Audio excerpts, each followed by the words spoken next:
Bonjour et bienvenue dans Rubis sur Canapé, le podcast dédié à la joaillerie. Si vous êtes à Paris le week-end du 7-8 juillet, ne manquez surtout pas l'exposition Les Mondes de Chaumet, Trésors d'Afrique. Vous pourrez y découvrir une soixantaine de pièces dans les plus anciens salons classés de la place Vendôme.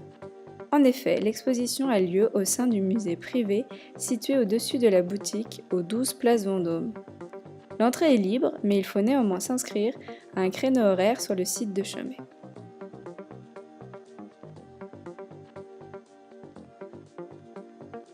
Bonjour Pamela.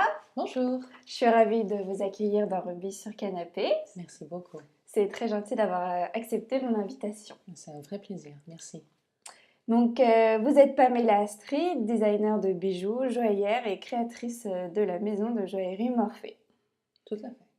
Est-ce que vous pouvez nous expliquer pourquoi vous avez choisi ce nom Morphée ?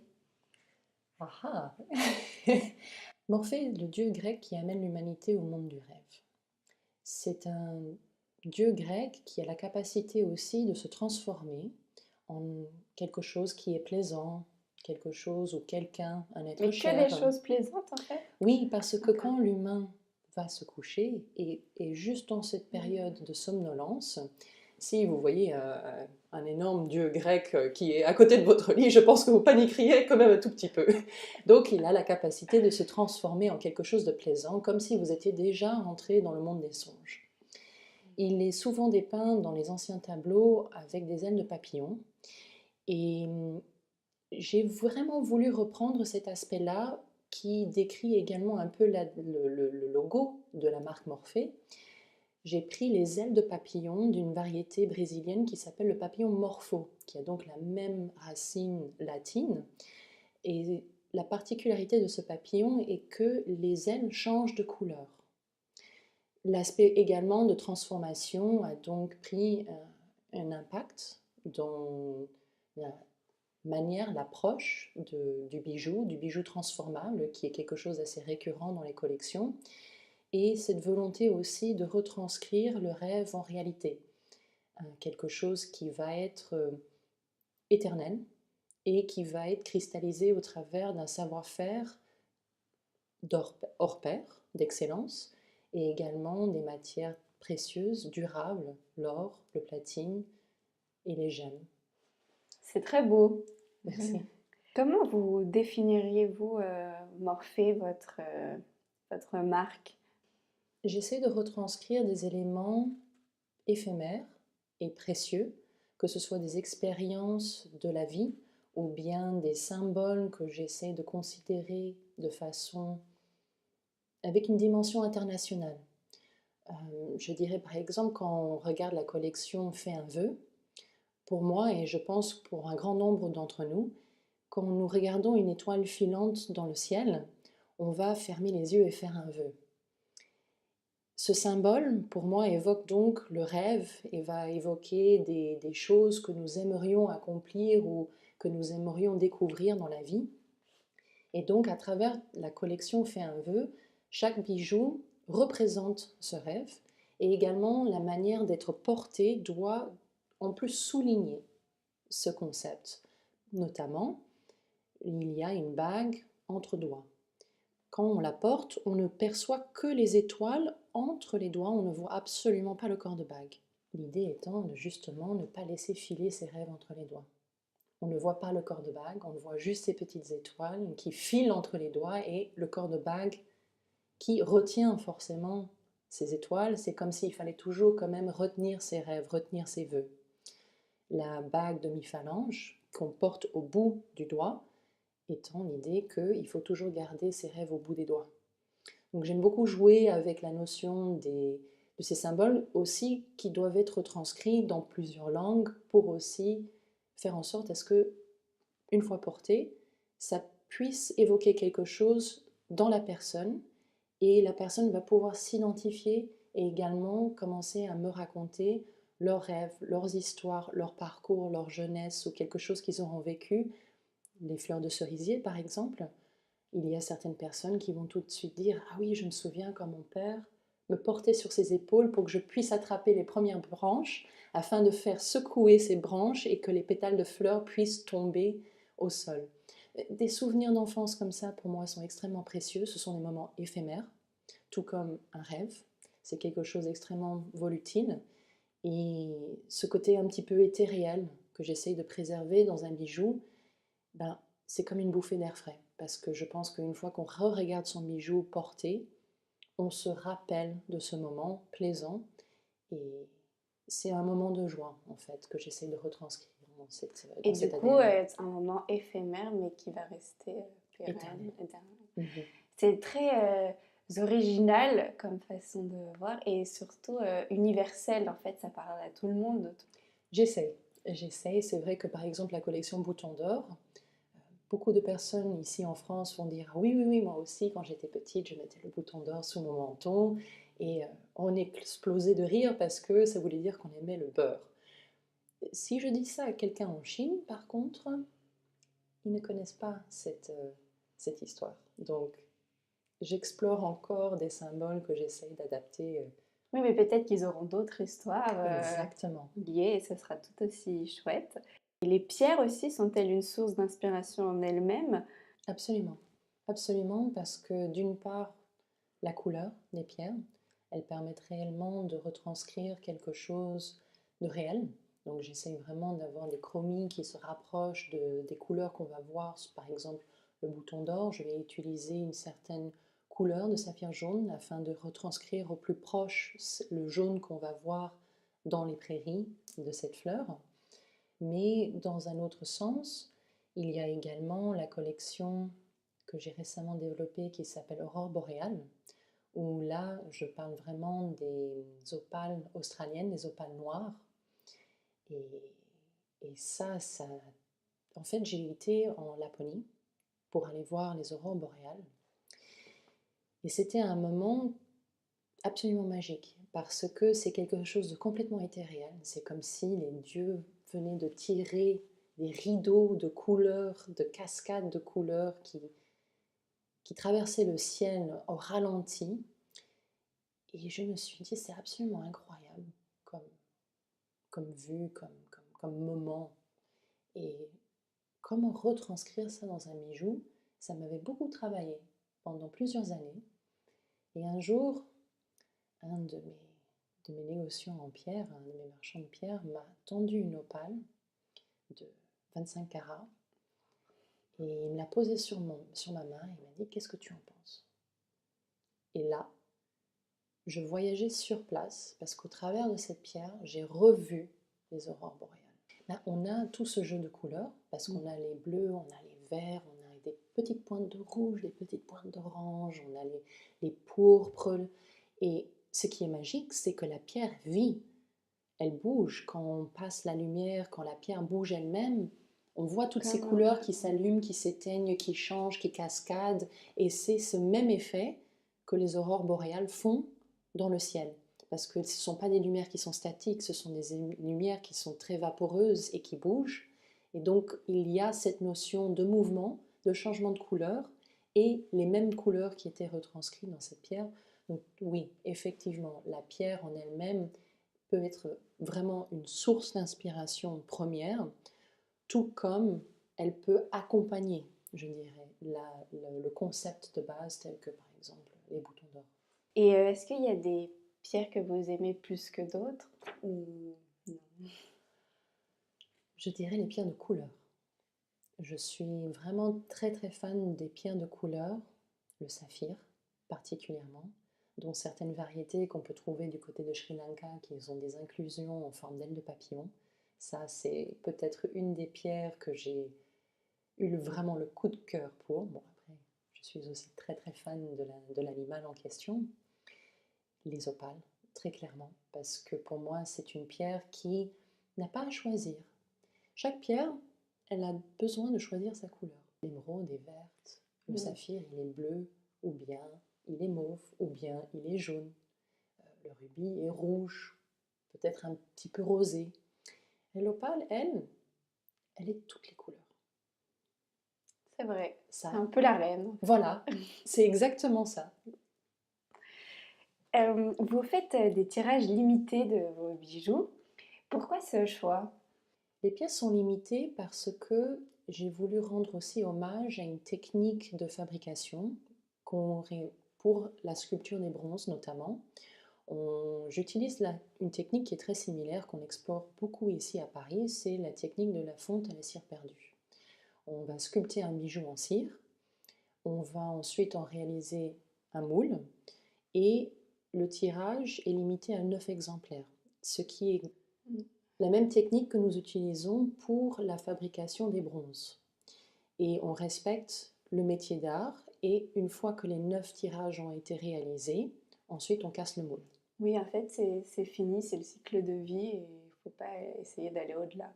Voilà. De plus, ces pièces-là, ce sont des pièces qui sont entièrement pavées. Donc il n'y a pas de pierre de centre. Dès lors qu'il y a une pierre de centre, je vais plutôt créer autour de cette pierre de centre et ceci veut dire pièce unique. On va vraiment travailler autour de la pierre. Donc de ce fait, ou bien les commandes spéciales, les réalisations sur mesure pour certaines personnes seront également des pièces uniques parce qu'on retranscrit leur histoire en un bijou. Qu'est-ce qui fait que les clients, quand ils vont faire une création sur mesure, ils viennent vers vous particulièrement? Je pense parce que ce qui m'intéresse réellement, c'est la personne. Ce qui m'intéresse, c'est de m'asseoir avec cette personne, de prendre un café. Souvent, ça finit en thé parce qu'il y a seulement X quantité de tasses de café que nous puissions ingérer à un moment donné, on va dire. Mais j'aime bien découvrir la personne, j'aime bien retranscrire leur histoire. Et souvent, il y a des personnes qui viennent me voir qui ne savent pas réellement ce qu'ils aimeraient comme bijou. C'est un peu une découverte entre un désir et quelqu'un qui pourrait retranscrire un désir mais qui n'est pas encore matérialisé. Donc une sorte d'interprète en fait. C'est ça, exactement. Et ce que je vais chercher, c'est la petite chose qui va faire que le bijou est une pièce qui est la personnalité de la personne. C'est pas une pièce qui nécessairement va rester au coffre. J'en réalise parce qu'il y a certaines pièces qu'on veut réaliser pour des moments d'exception et après il y a les pièces qu'on veut porter quotidiennement. Je pense notamment à une très chère amie. Elle était venue et c'est une femme qui est très accomplie. Elle a beaucoup voyagé, fait tous les plus beaux restaurants, elle a une collection de vêtements absolument incroyable et également une collection de bijoux qu'elle a ramenés du monde entier. C'était une femme qui est très difficile à combler ensemble. Mais elle m'a évoqué son souhait de toujours vouloir se procurer un diamant champagne, mais une taille ancienne, coussin, que j'ai réussi à lui trouver. Après, la question, c'était comment est-ce qu'on allait la monter. Aucune idée. Et on a parlé. Je me suis dit, oh là là, qu'est-ce qu'on va faire? J'aimais ça, et puis il y avait certaines choses dans la collection qu'elle appréciait, donc peut-être qu'on pouvait l'adapter et autres. Ce sont des dessins que j'ai faits.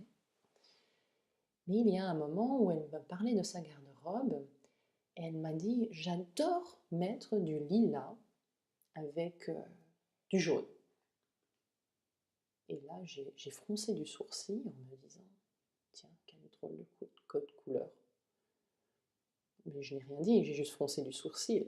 Et elle n'a pas du tout apprécié le regard sur mon visage et a commencé à me dire « Oui, tu es comme toutes mes amies, vous n'y comprenez rien à la mode, je suis contrariée que tu ne sois pas d'accord avec moi. » Et j'étais très gênée. Bon, une autre tasse de thé? Mais ça m'a fortement interpellée et en somme... Ça a fait son chemin. Oui, et je me suis rendu compte que sur cette terre, il n'y avait qu'une seule fleur au monde qui mélangeait ce code couleur. Et il s'avère que ce soit le crocus safran. Crocus safran étant notamment la fleur la plus chère sur cette palette du fait de son épice.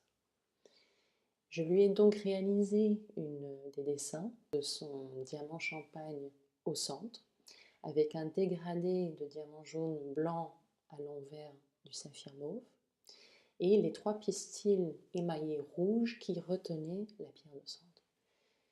Et je lui ai dit, voilà, c'est intéressant que Mère Nature ait décidé de faire du crocus safran la seule fleur qui mélange ce code couleur. Et en plus, il s'avère que c'est la fleur la plus chère au monde. lui dis, je pense qu'en montrant ça à vos copines, elles changeront peut-être ta vie. Et forcément, c'est, j'ai envie de dire, c'est sa bague, c'est elle. Et c'est ça que j'aime faire. C'est ça, c'est vraiment ce moment-là où à la fin, quand j'ouvre l'écrin devant la personne à qui le bijou est destiné, ou pas, des fois c'est malheureusement pas moi qui offre le bijou, mais j'aime bien C'est voir hyper les yeux, émouvant. voilà, les yeux qui pétillent en me disant c'est une projection de cette personne dans un objet qu'elle ou il peut porter quotidiennement. C'est challenge réussi. Tout à fait. Magnifique. J'ai d'ailleurs vu une de vos créations qui m'a particulièrement impressionnée. Il s'agit de la bague Papaver somniferum. Je ne sais pas si on la Coquelicot, prononce tout comme à ça. fait. Et j'ai remarqué que certaines pierres étaient serties à l'envers, ce qui est vraiment très original. Et est-ce que vous pouvez nous expliquer pourquoi? J'ai serti les pierres à l'envers. Oui. J'ai essayé de retranscrire en fait le coquelicot le plus fidèlement possible. En fait, Morphée, le dieu grec, est aussi souvent dépeint dans les tableaux en tenant un bouquet de coquelicots parce que c'est la fleur du rêve. C'est une fleur en fait. On en réalise la drogue l'opium, qui est la drogue du rêve. C'est une drogue qui met dans un état de somnolence. Et c'est en fait c'est ma bague.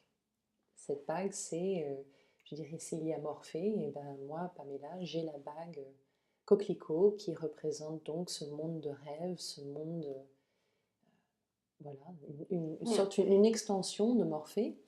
Et la manière dont je l'ai serti, j'ai voulu représenter ces pistils qui sont autour du cœur de la fleur, qui sont en fait un peu pointus, un petit peu pétillants. Et c'est cette raison-là pour laquelle j'ai serti les diamants noirs à l'envers pour donner cet effet de texture. Que ce soit plus réaliste en fait. Exactement. C'est les pierres qui s'adaptent à la création au final et pas l'inverse. Tout à fait. Est-ce que vous pouvez nous raconter comment vous êtes entrée justement dans cet univers de la joaillerie? Par accident. Par accident. Bel accident, hein? Oui, tout à fait. Je ne pourrais jamais suffisamment remercier les dieux. Merci Morphée. J'ai commencé mes études dans le design industriel de produits et de meubles.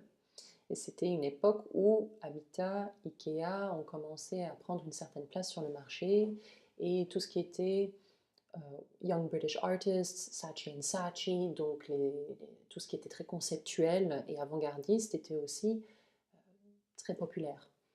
Dans cette mentalité, j'ai fait donc mes études sur Londres.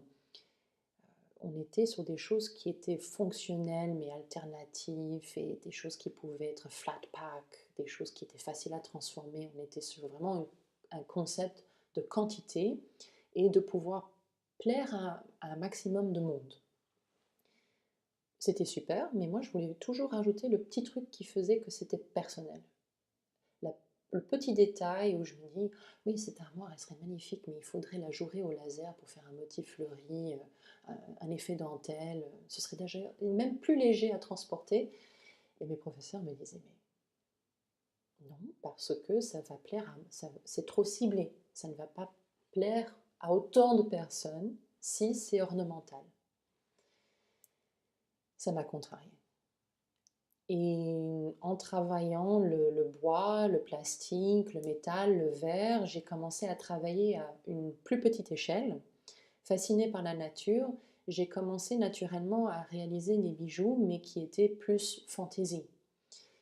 Une fois que j'ai découvert ça, j'ai commencé à me poser des questions et je me suis rendu compte, au travers de mes recherches dans les livres, mais aussi sur Internet, qu'il existait une école à Rome, en Italie, qui spécialisait dans le design de bijoux. Et je me suis dit, c'est super. Parce qu'en Italie, il y a également un savoir-faire culturellement inné, qui est très baroque, qui est très renaissance, très rococo, on est dans le beau, on ne sait pas l'expliquer, c'est quelque chose, on est aux antipodes de la formation initiale que j'avais à Londres.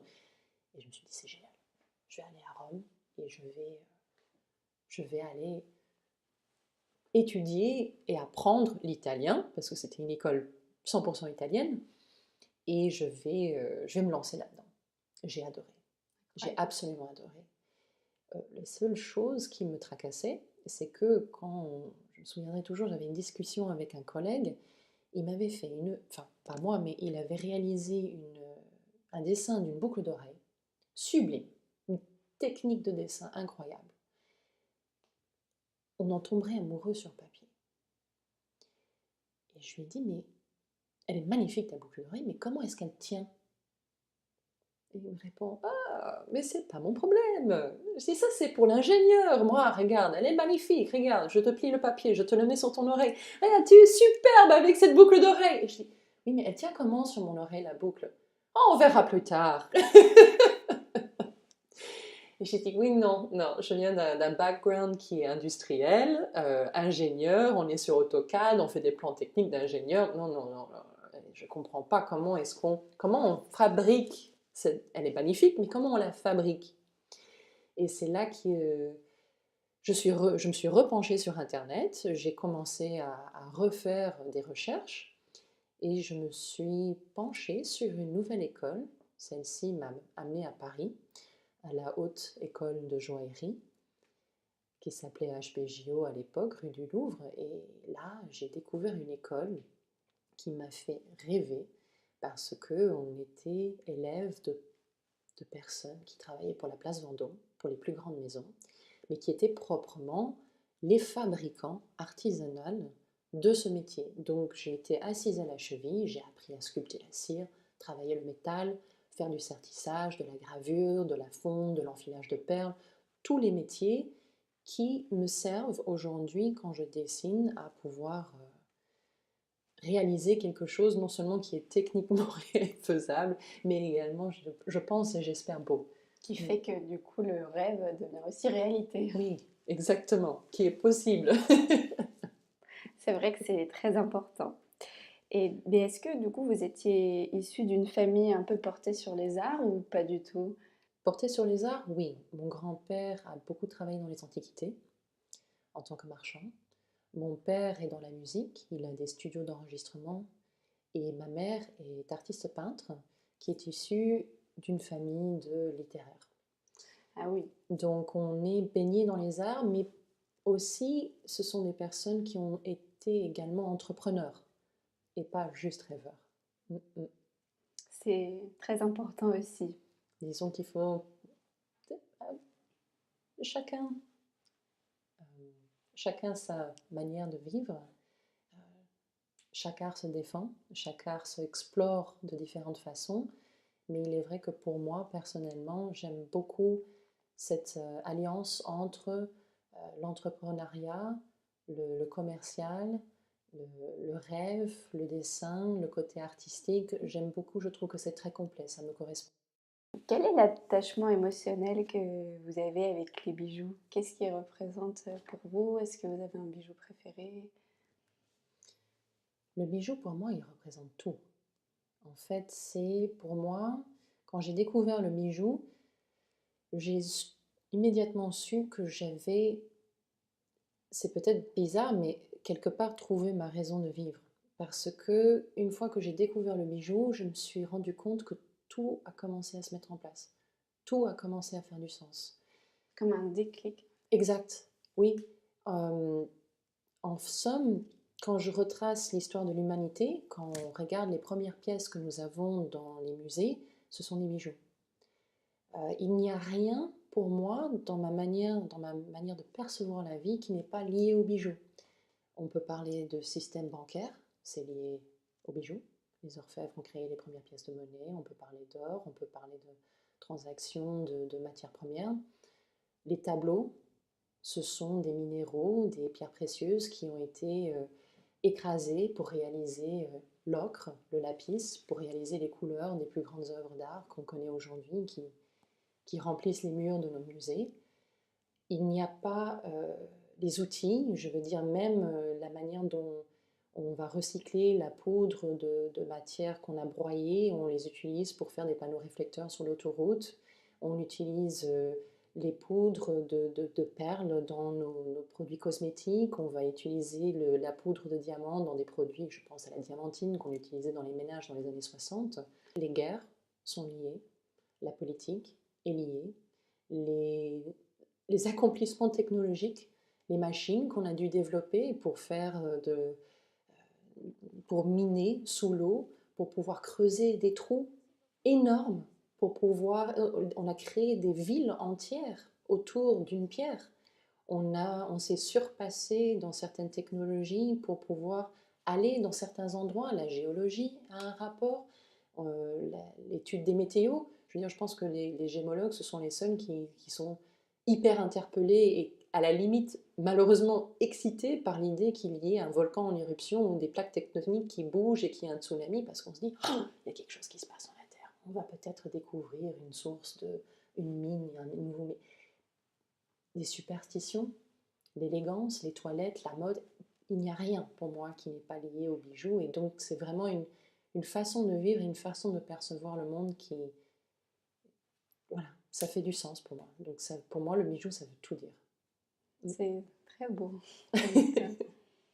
Et est-ce que vous avez fait une rencontre déterminante dans votre parcours? Je dirais toutes les rencontres que je fais. Toutes les rencontres. C'est aussi ça qui fait que ce métier est très enrichissant. C'est un métier qui permet de voyager beaucoup, de rencontrer beaucoup de gens, de différents mondes, de différentes cultures, de différents domaines, de différentes spécialités.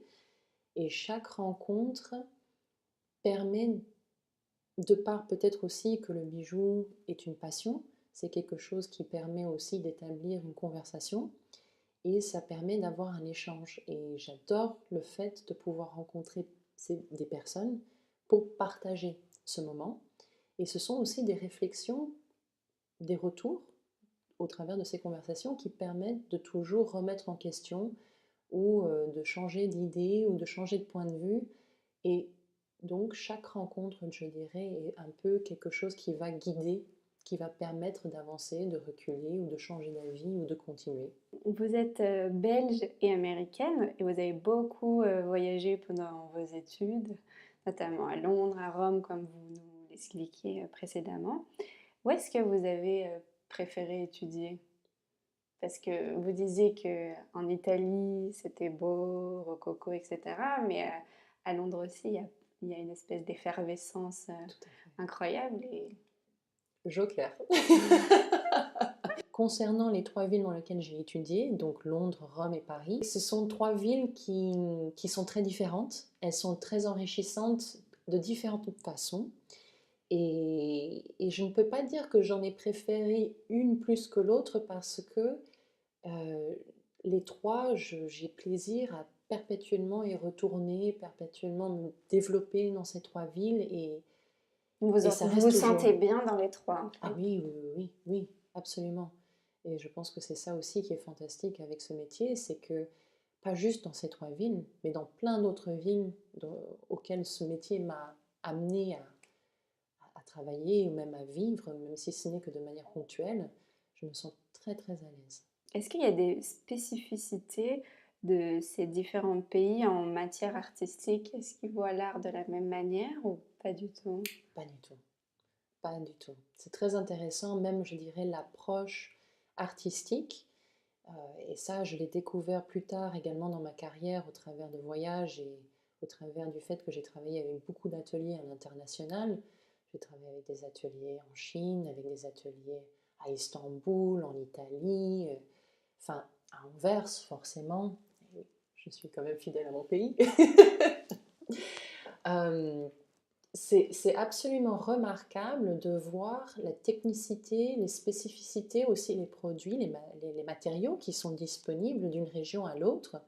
Mais clairement, quand je vais par exemple à Idar Oberstein en Allemagne, les graveurs et les sculpteurs de pierre là-bas ont des outils et ils sont familiers avec certaines matières qui sont propres à leur savoir-faire. Quand je vais à Torre del Greco en Italie, le corail, c'est leur spécialité. Et leur approche, leur matière, quand on parle vraiment à quelqu'un qui est lié historiquement, culturellement et aussi, je veux dire, l'environnement, les matières qui sont là, ces personnes-là développent un véritable savoir-faire, un acquis qui leur est propre et vont développer aussi des outils qui sont spécifiques aux matières qui les entourent.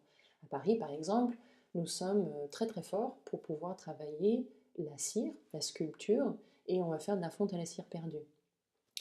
On utilisait déjà, au XVIe siècle, on parlait du fait que la Seine apportait le meilleur sable sur les berges pour pouvoir faire la fonte à la cire perdue.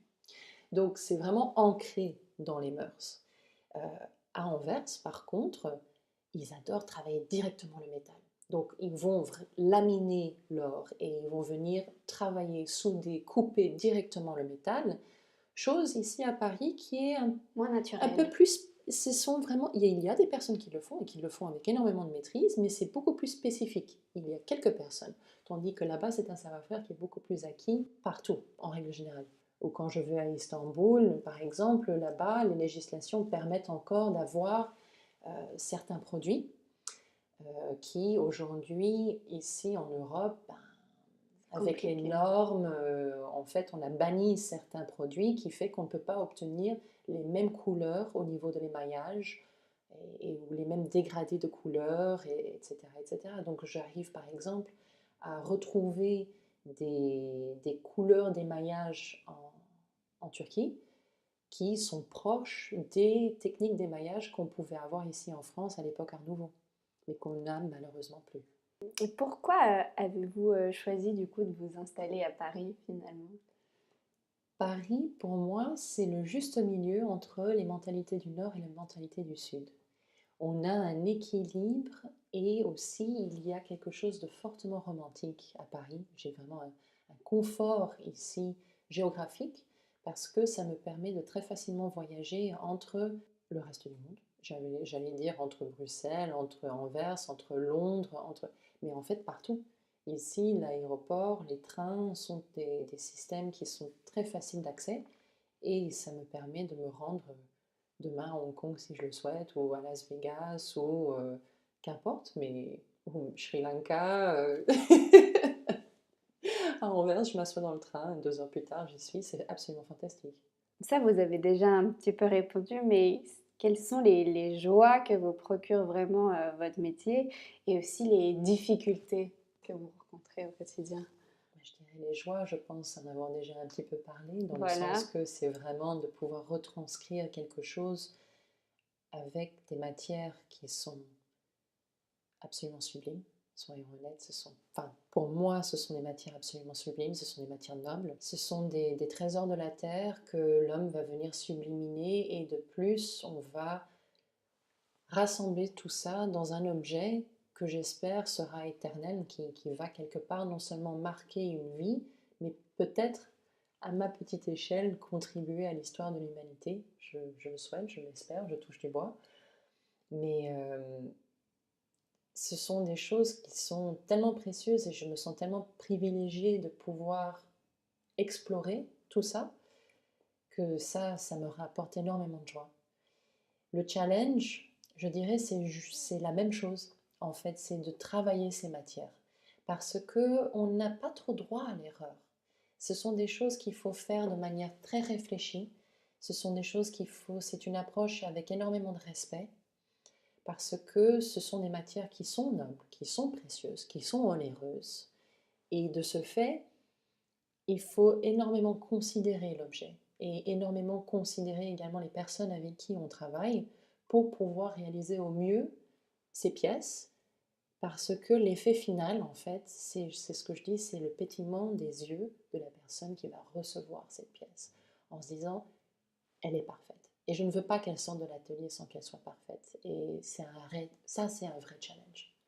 Oui, et puis aussi respect des matières, mais aussi Oui. respect de tout le travail qui a été accompli pour qu'elle arrive là, pas seulement les joailliers, mais les mineurs, les affineurs. Ah, mais bien sûr, bien Et sûr. donc effectivement, on ne peut pas se permettre Techniquement, je dis beaucoup aux personnes qu'il y a à peu près 10 corps de métier qui rentrent en jeu quand on réalise une pièce. Parce que je prends mon entourage proche. Je veux dire, je prends en considération le fondeur, le sertisseur, les personnes qui vont venir fournir les pierres, je vais prendre le sculpteur de cire, la polisseuse, le polisseur, le graveur, voilà, ce sont les corps de métier immédiats. Mais effectivement, comme vous l'évoquez, il y a les mineurs, il y a les personnes qui font les transports, il y a toutes les personnes qui font la sécurité, il y a les affineurs, il y a tout un grand nombre. C'est ça qui est fascinant, c'est qu'en fait, c'est toute une société. C'est une énorme échelle, cette industrie. Et donc tout ça, c'est des années, des jours de travail pour pouvoir en fait s'attaquer à une seule pièce, en somme. Parce que ce sont des personnes qui ont peut-être fait ce corps de métier tous les jours pendant 10 ans, qui va venir apposer une gravure. Et on va dire, une gravure, c'est peut-être un détail sur un bijou, mais c'est quand même quelqu'un qui a fait ça pendant 10 ans tous les jours, qui va venir le faire pour pouvoir la réaliser avec autant d'exactitude et de beauté. Donc oui, il y a beaucoup de respect à avoir.